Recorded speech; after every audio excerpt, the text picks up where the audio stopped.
नमस्कार। मेरे इस चैनल में आप सबका स्वागत है। श्री शिव महिमा के अंतर्गत शिव लीलामृत की कथा हम कह रहे हैं और ये दूसरे अध्याय की कथा है। बहुत ही रोचक है, आप इसे ध्यान से सुनिए। कथा शुरू करने के पहले एक बात मैं आपको बताना चाहती हूँ।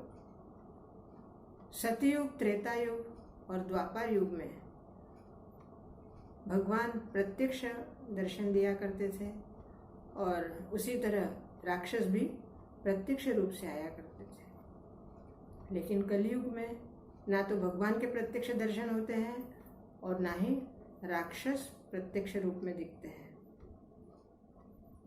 ये सब वृत्तियों में परिवर्तित हो गए हैं, लेकिन फिर भी ईश्वर ही है और उन्होंने अपने भक्तों के लिए एक बीच का मार्ग निकाला, जो है सांकेतिक मार्ग। कलयुग में भगवान संकेत से हमें आगाह करते हैं। संकेत हम जब भी हमें पता चलता है, कई लोग संकेतों की भाषा समझ जाते हैं, कई लोग नहीं समझ पाते। फिर भी संकेतों से हम होने वाली घटनाओं का हम समझ सकते हैं कि घटना अच्छी होने वाली है या बुरी होने वाली है। संकेत बुरे और अच्छे दोनों मिलते हैं।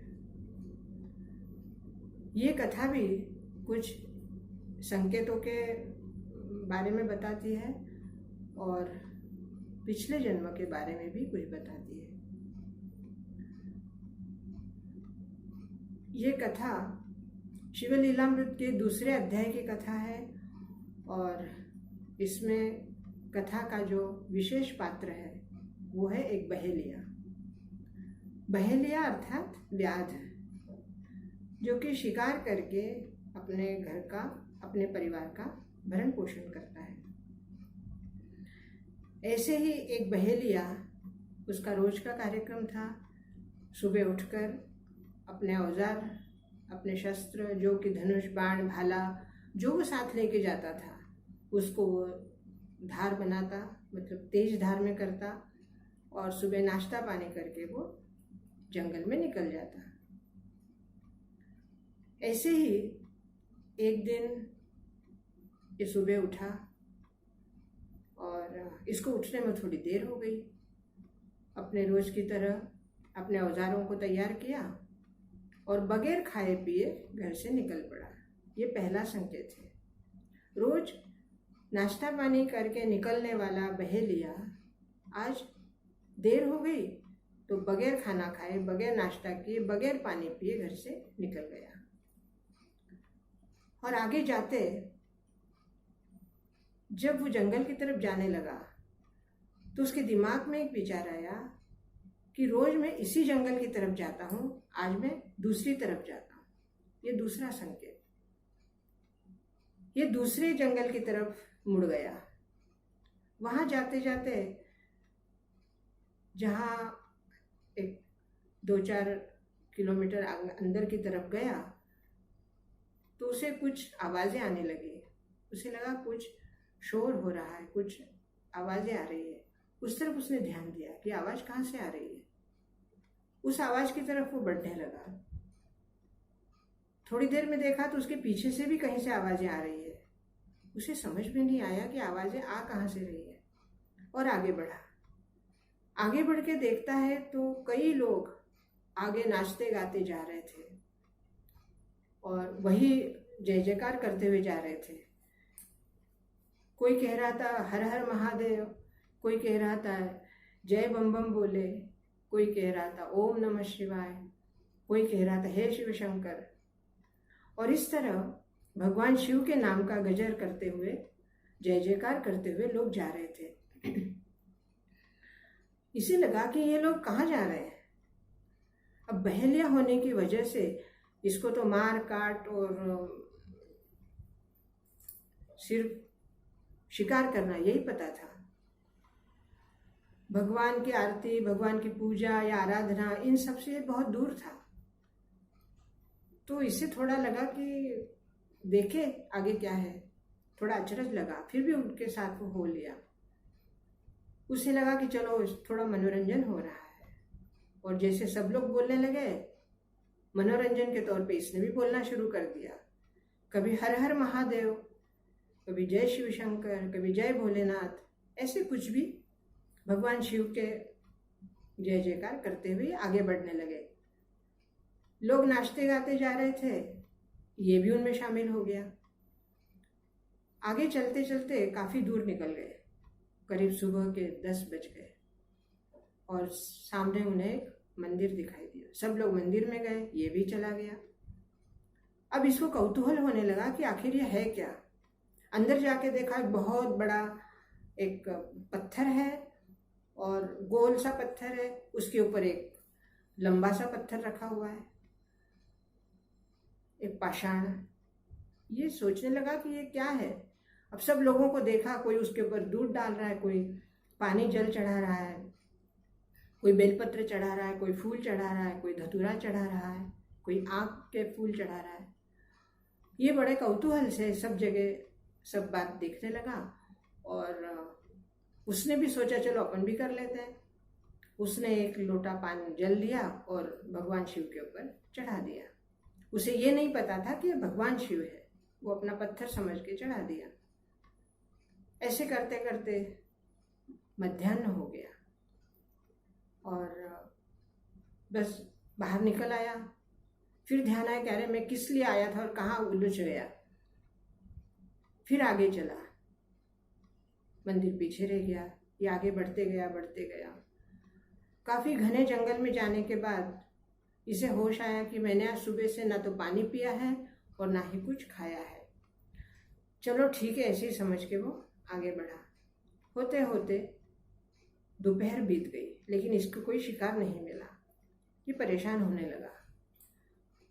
करते करते आगे और बढ़ा, घने जंगल में जाने लगा। शाम हो गई। अब ये इतना ज्यादा परेशान हो गया कि सुबह से शाम हो गई, ना तो अन्न मिला, ना जल मिला, ना कोई शिकार मिली। अब कुछ ये थक भी गया था।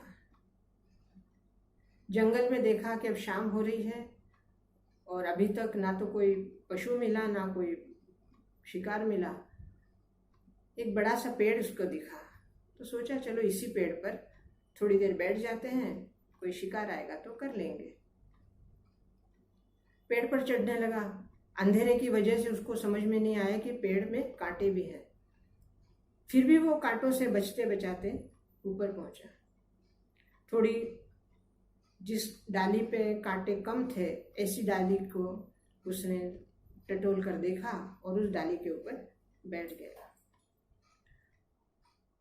आराम से बैठने के बाद इसे कहीं से पानी की आवाज आने लगी। उसे लगा कि आसपास कहीं पानी है, लेकिन फिर लगा कि अगर मैं पानी पीने के लिए उतरूंगा और वहां पे अगर कोई शिकार आया होगा तो मेरा शिकार निकल जाएगा। इसे सोच के वो फिर वहीं बैठ गया। ऐसे करते करते रात होने लगी। अब ये बहेलिया ना तो उतर पा रहा था, ना कहीं जा पा रहा था, और ना ही शिकार मिल रहा था। तब इसे बहुत ही अपने आप के ऊपर गुस्सा आने लगा, और वहीं बैठे बैठे क्या करे, तो उसने अपने जिस डाली पे बैठा था उसी के पत्ते तोड़ तोड़कर और नीचे गिराना शुरू कर दिया। गुस्से के मारे बाएं हाथ से पत्ते तोड़ता और सीधे हाथ से पत्तों को नीचे गिराने लगा।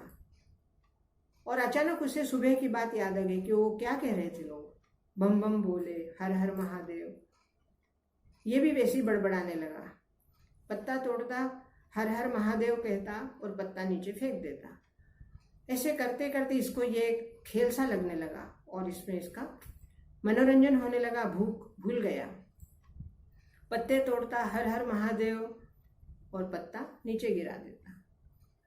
ऐसे करते करते एक पहर बीत गया रात का। तभी अचानक सामने से एक हिरन आते हुए, मृग आते हुए देखी, और ये से सोचा कि चलो अब एक अच्छी मृगी मिली है, और वो शिकार करने के लिए उसने अपने कान तक तीर को खींचा। लेकिन तभी एक चमत्कार हो गया। वो मृग जो थी उसने मनुष्यवाणी में बोला, हे व्याध, रुक जाओ। उसे बड़ा आश्चर्य हुआ। आज सुबह से ही कुछ अघटित घटनाएं घट रही थी। उसने सोचा एक मृगी है और ये मनुष्यवाणी में बोल रही है, बोले चलो देखें क्या कहती है। तो उसने कहा कि हे व्याध, तुम मुझे अभी मत मारो। तो ये बोला, अगर तुम्हें अभी नहीं मारूंगा तो मेरे घर में मेरे बच्चे भूखे, मेरे परिवार भूखा है, मैं सुबह से भूखा हूँ, और तुम कह रही हो कि मैं तुम्हें नहीं मारूं। बोले मैं ये नहीं कह रही कि तुम मुझे मत मारो, लेकिन अभी मत मारो। बोले अभी का क्या अभिप्राय है? बोले यही है कि मैं अभी प्यासी हूँ और मैं गर्भिणी हूँ। तो गर्भिणी अवस्था में अगर तुमने मेरा वध किया तो तुम्हें बहुत बड़ा पाप लगेगा। तो बोले मैं पाप पुण्य को नहीं मानता और मुझे तो मेरा काम करना है। तो इसने कहा नहीं नहीं, सुनो मेरी बात। अगर एक गर्भिणी को तुम मारोगे तो कितना पाप तुम्हें लगेगा। इस तरह से उस मृगी ने बहुत सारे पाप उसको गिनाए कि ये इसका पाप ये है, इसका फल ये है, इसका पाप ये है, इसका फल ये है। इससे करते करते और अंत में कहा कि ब्रह्म हत्या अगर तुम्हारे हाथ से हो जाती है तो उसका जो पाप होगा वही पाप एक गर्भिणी को मारने से होगा। तो इसलिए मैं तुमसे विनती करती हूँ कि मैं जल पीकर और वापस जाती हूँ, और मेरी प्रसव पीड़ा हो रही है और मेरा बच्चा आने वाला है। मैं बच्चे को जन्म देकर और फिर तुम्हारे पास आ जाऊंगी, फिर तुम मुझे अवश्य मार देना। बहेलिया बड़ा परेशान हो गया। उसने कहा कि देखो, हर प्राणी का अपने आप को बचाने का कोई तरीका होता है, और अपने आप को बचाने के लिए वो झूठ भी बोलता है। मैं कैसे विश्वास कर लूं कि तुम झूठ नहीं बोल रही हो?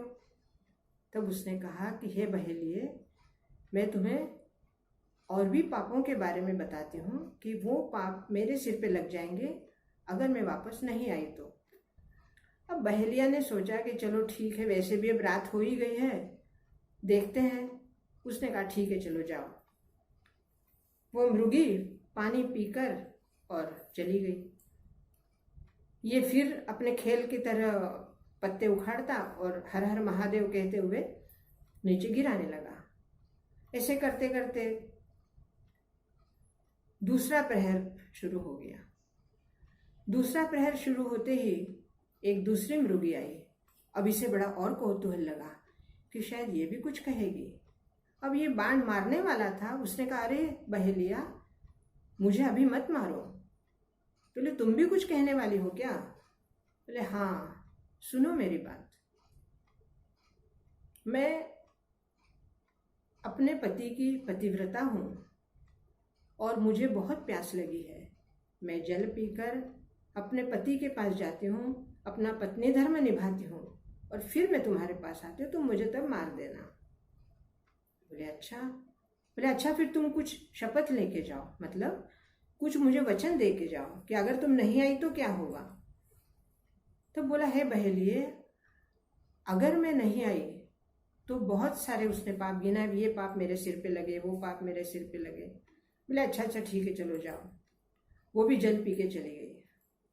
दूसरा प्रहर समाप्त हो गया। तीसरा प्रहर करीब करीब समाप्त होने आ गया। तब मृगा आया। अब मृगा आया तो इसे लगा कि अब देखें ये भी कुछ शायद कहेगा। तब उसने कहा कि क्या तुम भी कुछ कहने वाले हो? बोले हाँ, हे बहेलिया, देखो इतने सारे पाप होते हैं, उन सभी पाप मेरे सिर पे लग जाएंगे, लेकिन अगर तुमने मुझे अभी मारा तो ये सारे पाप तुम्हारे सिर पे लगेंगे। तो बोले मुझे प्यास लगी है, मैं पानी पीकर, और मेरी 3 पत्नियां हैं, तीनों पत्नियों से मैं इजाज़त लेके आता हूँ, फिर तुम मुझे मारना। इसने कहा चलो ठीक है, 2 गई हैं, तुम भी जाओ। वो मृग भी पानी पी के चला गया। अब चौथा प्रहर भी बीत गया और इन बीच ये बहेलिया पत्ते उखाड़ता रहा, हर हर महादेव कहता रहा और पत्ते नीचे गिराता रहा। चौथा प्रहर बीतने के बाद पौ फूटने लगी और तब एक चौथी मृगी आई। इसको बहुत ही कौतूहल हो रहा था कि ये क्या हो रहा है आज। उसने कहा कि क्या तुम भी कुछ कहोगी? बोले हाँ, हे बहेलिए, मुझे अभी मत मारना, मुझे प्यास लगी है, ये पानी पीकर और वापस आऊंगी। बोले तुम किस लिए जा रही हो? बोले मेरा बच्चा बहुत छोटा है और उसको भूख लगी है, मैं जल पीकर जाती हूँ, मेरे बच्चे को स्तनपान कराती हूँ, उसका पेट भर जाए फिर मैं आती हूँ। इसने कहा ठीक है, 3 गए, तुम भी जाओ। चारों चले गए। सुबह हो गई। सुबह होने के बाद इसने देखा कि पेड़ की तरफ उसने देखा, पेड़ करीब करीब उसने सारे ही पत्ते निकाल दिए। रात भर बैठे बैठे नीचे इतने पत्तों का ढेर हो गया और वो नीचे उतर आया। नीचे उतरा, थोड़ी देर में वो चारों लोग आ गए। इन चारों ने आपस में मशवरा किया कि हमारा काम पूरा हो गया है और अब हमें बहेलिए के पास जाना चाहिए हमारे वचन के अनुसार। चारों आ गए। अब बहेलिया ने इनसे पूछा कि तुम में से सबसे पहले मुझे ये बताओ कि तुम पशु होते हुए भी मनुष्यवाणी में कैसे बोल रहे हो? तब चारों में से जो पहली बार आई थी, जो गर्भिणी थी, उसने कहा कि मैं बताती हूँ। समुद्र मंथन के समय समुद्र मंथन से एक रंभा नाम की अप्सरा निकली थी, वो मैं ही हूँ और मैं इंद्र के दरबार में नृत्य करती थी। और उस समय में शिव भक्त थी। शिव भक्ति में मैं हमेशा लीन रहती, लेकिन अपना कर्तव्य पालन भी करती रही। शिव भक्ति में शिव की उपासना किए बगैर मैं कभी जल नहीं पीती थी। लेकिन एक बार वहाँ पे हिरण्य नाम का एक राक्षस आया और मैं उसकी तरफ मोहित हो गई और उसके साथ में रमण करने लगी। धीरे धीरे मैं शिव भक्ति की तरफ मेरा ध्यान झुक गया और मैं उसी के साथ रमण में रम गई। एक दिन वह हिरण्य कहीं बाहर गया था और मुझे लगा कि चलो आज कई दिन हो गए मैंने भगवान शिव की आराधना नहीं की, तो भगवान शिव के मंदिर में गई। मैं वहाँ जाकर प्रभु से मैंने प्रार्थना की और इतने दिन ना आने की वजह से मैंने उनसे क्षमा याचना की कि हे प्रभु, मुझसे बहुत बड़ा अपराध हो गया कि मैं आपकी सेवा में नहीं आ सकी। और भोलेनाथ, जो कि भोलेनाथ है लेकिन उतने ही क्रोधी भी है, उन्हें बहुत गुस्सा आया और उन्होंने कहा, हे रंभा, तूने कामासक्त होकर मेरी पूजा की अवहेलना की है, इसलिए तू और तेरी ये दोनों सखियां अभी मृग बन जाएंगी और जो हिरण्य जो तेरे साथ मगन है वो भी हिरण बन के, तुम चारों अभी के अभी हिरण बन के पृथ्वी पर जाओगे। हे बहेलिया, ये दोनों जो मृगी हैं ये मेरी सहेलियां हैं, ये हमेशा मेरे साथ रहती थी और इस तरह हम चारों मृग बन गए। तभी मैंने भगवान के चरण पकड़ लिए और उनको पूछा, हे प्रभु, हम चारों की इसमें से मुक्ति कैसे होगी? तब भगवान ने कहा, 12 वर्ष के बाद जब माघ महीने की शिवरात्रि आएगी, उस समय कोई बहेलिया बगैर खाए पिए शिवरात्रि का अचानक उसके साथ जब व्रत हो जाएगा और वो तुम्हें मारने आएगा, तब तुम चारों उसको पाप पुण्य का निरूपण सुनाओगी और वो सुनने के बाद अगर उसने तुम्हारा वध नहीं किया तो तुम्हारी मुक्ति हो जाएगी। और इस तरह हे बहेलिए, हम तुम्हारे बहुत आभारी हैं कि तुमने हम चारों का निरूपण सुना और हमें नहीं वेधा। और इस तरह हमारे 12 वर्ष पूर्ण हो गए थे। कल महाशिवरात्रि थी माघ महीने की और तुमने भी कहा कि तुमने सुबह से कुछ खाया पिया नहीं है, इसलिए तुम्हारी भी शिवरात्रि का व्रत हो गया और इस तरह से हमें आज मुक्ति मिलेगी। और तभी भगवान शिव के शिवगण आए एक विमान लेकर और इन चारों को पूर्व रूप में कर दिया। और उसी समय बहेलिया को भी कहा कि हे बहेलिए, तेरा भी शिवलोक जाने का समय आ गया है। और उन पांचों को लेकर वो विमान शिवलोक गया। शिवलोक पहुंचकर वो रंभा और उसकी दोनों सहेलियां इंद्र के दरबार में गई। और वो हिरण्य जो कि राक्षस था, वो पूर्व जन्म में गंधर्व था और इसलिए वो भी शाप मुक्त होकर गंधर्व बन गया। इस बहेलिये को शिवगणों में शामिल कर लिया गया। दोस्तों, उसके बाद ये चारों मृग और वो बहेलिया आज भी हमें आकाश में मृगशीर्ष नक्षत्र के रूप में दिखाई देते हैं। नक्षत्र के 2 चरण वृषभ राशि में हैं और 2 चरण मिथुन राशि में हैं। इस तरह आज का ये दूसरा अध्याय समाप्त हुआ। आज की कहानी थोड़ी ज़्यादा देर तक चली है और मेरी ये कहानी जो शिवलीलामृत का दूसरे अध्याय की आपको कैसी लगी, इसके बारे में आप ज़रूर बताइए, कमेंट्स कीजिए, मेरे चैनल को सब्सक्राइब कीजिए, लाइक कीजिए और शेयर कीजिए। बहुत बहुत धन्यवाद। ओम नमः शिवाय।